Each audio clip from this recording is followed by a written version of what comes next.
चाललेलो आहे नवरीच्या घरी तिला सोडायला आणि वरात पूर्ण गेलेली आहे पुढे आणि आम्ही आता चाललोय मागून.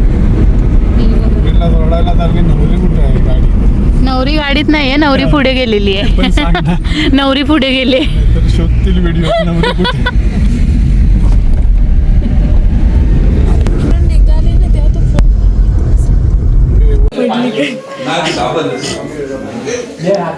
आणि आता आम्ही आलेलो आहेत नवरी बरोबर. तर हे एक गाव आहे, तिथे तिच्या मामाच्या घरी आलेलो आहोत आम्ही.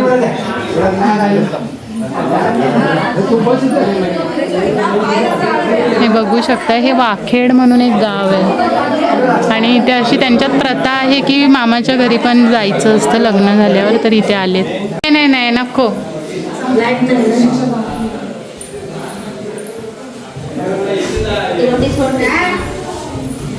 त्यांच्या इकडे घरं बघा कशी आहेत. हे असे पायऱ्या चढून असं वरती जायचं आणि मग खाली पडवीचा पॅटर्न पण वेगळा आहे. जसं की आमच्या घरांचा पॅटर्न एक वेगळा आहे आणि यांच्या इकडे वेगळं आहे. इकडे बघू शकता तुम्ही. हे इकडे एक म्हणजे त्यांचा पार्ट आहे, किचन वगैरे आहे. हे देवघर आहे.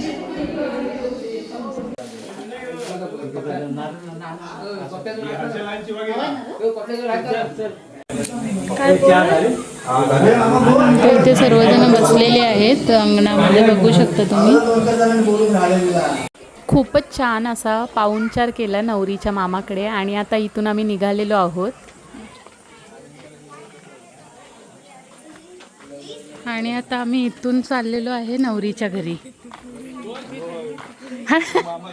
हे होय मामाचं घर. हे आपल्याला कशाला थांबत आहे. वाखेड म्हणून असं एक गाव आहे आणि हे ते बघा, हे घर आहे त्यांची. आणि हे आहे या वाडीचं देवघर, त्यामुळे नवीन लग्न झालेले सर्व इथे पाया पडूनच पुढे जातात. आणि आता इथे सर्व बघा येत आहेत, हे सर्वजण वऱ्हाडीतून येत आहेत. नवरी निघालेली आहे. Wow wow. पार्टी पुढे पार्टी पुढे. अरे पण मी तिकडे पोचल्यानंतर असू द्या. आणि या सुंदर घनदाट जंगलाच्या रस्त्यामधून आम्ही चाललो होतो थेट नवरीच्या घरी आणि सूर्यास्त झाला होता, त्यामुळे खूप सुंदर वाटत होतं. आणि नवरीचं गावाचं नाव आहे शिरवळी. खरंच खूप सुंदर गाव आहे हे. आणि आम्ही सर्वही इथे पहिल्यांदाच येत होतो, त्यामुळे खूपच क्युरियोसिटी होती की कसं आहे सर्व. रस्ता किती लांब आहे रे? रस्ता ओ शिट, कसं घेऊया का इकडे गाडी? छोटीला रस्ता खराब आहे. सर्व छान आहे पण थोडे रस्ते मात्र खूपच खराब आहेत ह्या गावचे.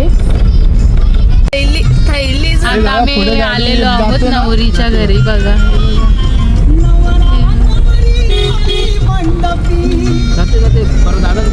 हे बरोबर गाणं लागलं रे. गाणं बरोबर लागलं तेच.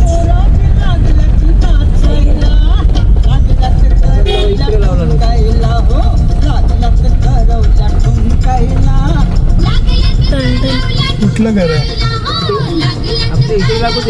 बघा आता हे आम्ही आलेलो आहेत नवरीच्या गावी, जिथे की त्या नवरीला दिलेली आहे.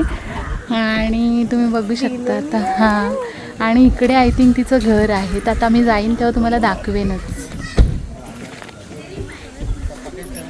दिलेली आहे दॅन वॉट.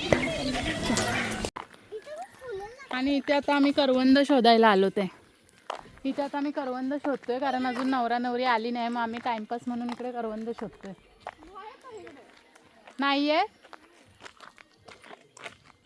आता इथे बघा. आता आम्ही इथे सर्वजण बसलोत आहे ह्या घरामध्ये. आणि इकडे यांच्या घराच्या समोर हे बघा मस्तपैकी हे आहेत शेळ्या बकऱ्या. आणि इथे हा वासरू पण आहे. मध्ये आम्ही बसलोत आहे. हे डबल घर आहे, बघू शकताय तुम्ही. अजून नवरा नवरी यायला वेळ होता, त्यामुळे आमची सर्वांची व्यवस्था ह्या घरात केली होती आणि हे ह्या वाडीतल्या गावकऱ्यांचं घर आहे. खरंच खूप सुंदर असं हे घर होतं आणि इथे ढोल बघू शकता. हे सर्व होळीला वगैरे वापरले जातात हा गावाला. खूप छान आणि सुंदर घर आहे हे. हे इथे यांचं असं काहीतरी आहे छोटंसं, पण घराच्या बाजूला पण परिसर बघा किती मस्त आहे. आणि यांचं पाणी येतं आय थिंक.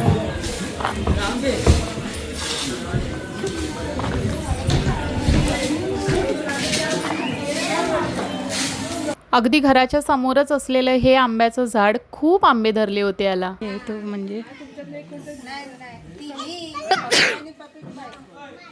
चला चला, नवरा नवरी आलेले आहेत आणि आता थोड्याच वेळात वरात निघणार आहे.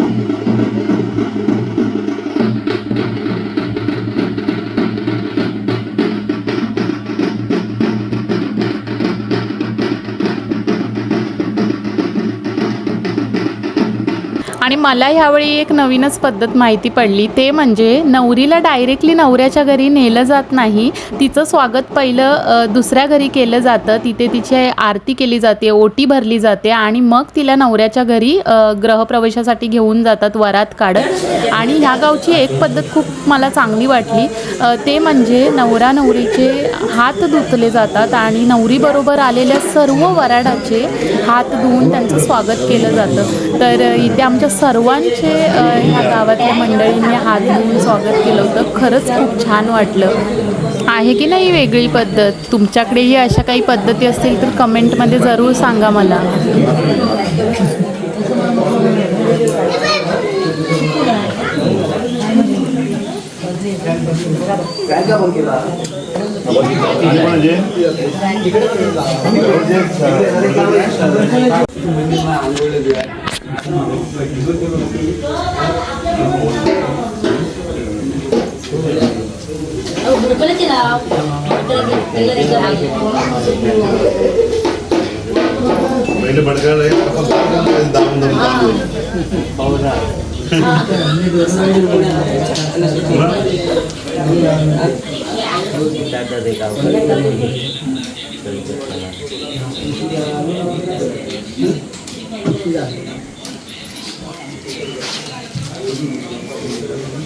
आणि आता चहा नाश्ता झाला होता, आरती वगैरे करून झाली होती, नवरीचं स्वागत झालं होतं. आता नवरीला ह्या घरच्यांनी घरामध्ये बोलवलं आणि आम्हा सर्वांनाही बोलवलं घर बघायला. नवरीची ओटी भरली आणि आता थोड्याच वेळात वरात निघणार आहे. तर ह्या घरातल्या माणसांनी सर्वांची अगदी खूप सुंदर अशी उठबस केली आणि खूप छान प्रकारे आमचं स्वागत केलं. आणि या घराचं अंगण बघू शकता, एवढं ऐसपेस आहे ना की जवळजवळ 1000 माणसं तरी या अंगणात राहतील आणि घर आतूनही तितकंच सुंदर आहे. खरंच खूप छान असं हे घर वाटलं, मला खूप आवडलं हे घर. आणि चला आता थोड्याच वेळात वरात पण निघणार आहे, तर ती मजा बघायला चलाच तुम्ही माझ्याबरोबर.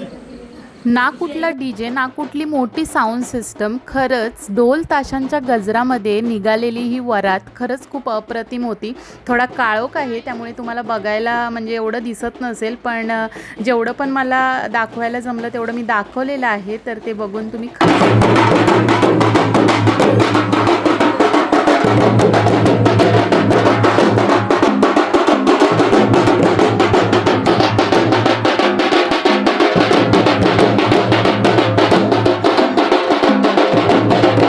आणि आता नवरीच्या स्वागतासाठी इथे फटाके लावलेले आहेत, पण खूप वेळ झाला ते फटाके फुटतच नाही आहेत, त्यामुळे ह्यांचा पचकाच झालेला आहे थोडा.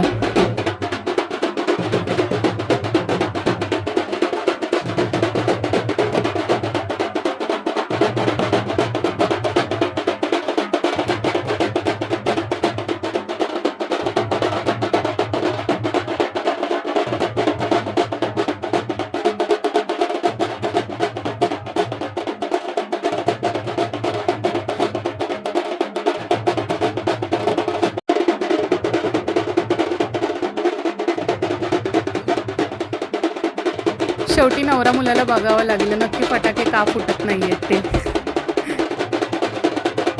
आणि फायनली दुसरे फटाके लावून शेवटी फटाके फुटले.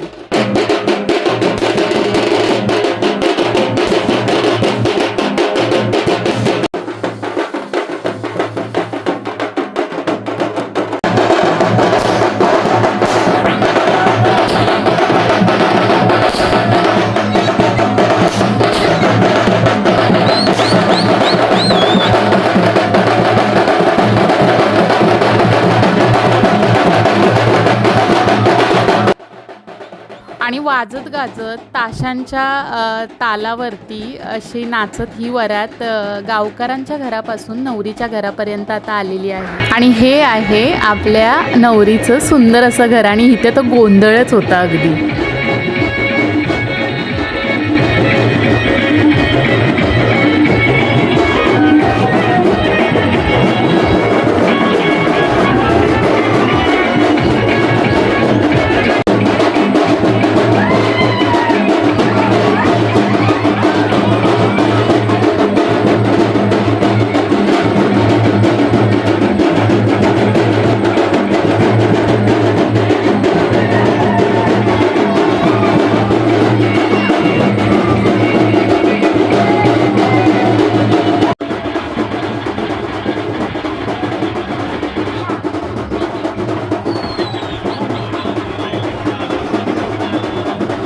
आणि आता इथे नवरी गृहप्रवेशासाठी थांबली आहे. त्याआधी काही प्रथा असतात त्या केल्या जातात आणि मगच नवरीचं स्वागत केलं जातं. तर इथे दृष्ट वगैरे काढली जाईल, आरती केली जाईल आणि मग नवरीचं स्वागत केलं जाईल घरामध्ये.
तर मंडळी, हे खरंच माझ्या आठवणीतलं लग्न होतं आणि माझ्या नजरेतून दाखवलेलं हे लग्न तुम्हाला कसं वाटलं हे नक्की कमेंट करून सांगाल.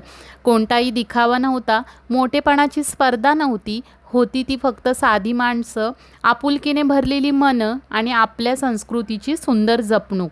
आणि खरं सांगायचं ना तर मला अशाच लोकांच्या आनंदात सहभागी व्हायला आवडतं, जे तुम्हाला मनापासून प्रेम करतात, तुमच्या येण्याने खरोखर आनंदी होतात, जिथे तुमची उपस्थिती ही फक्त औपचारिकता नसते तर आपलेपणाने वाट पाहिली जाते. आणि हे लग्नही अगदी तसंच होतं. प्रत्येक पाहुण्याचं हसतमुखाने स्वागत झालं आणि प्रत्येक क्षण आयुष्यभरासाठी आठवणीत साठून गेला. खरंच हे फक्त एक लग्न नव्हतं तर मनाला ऊब देणारी आणि आयुष्यभर जपून ठेवावी अशी एक सुंदर आठवण होती. तर मंडळी, मोठेपणा हा पैशात नसतो तर तो माणसं जपण्यात असतो. आणि जिथे प्रेम मनापासून असतं ना तिथे प्रत्येक सोहळा खास बनून जातो. चला भेटू पुढच्या ब्लॉगमध्ये. तोपर्यंत हा ब्लॉग एन्जॉय करा.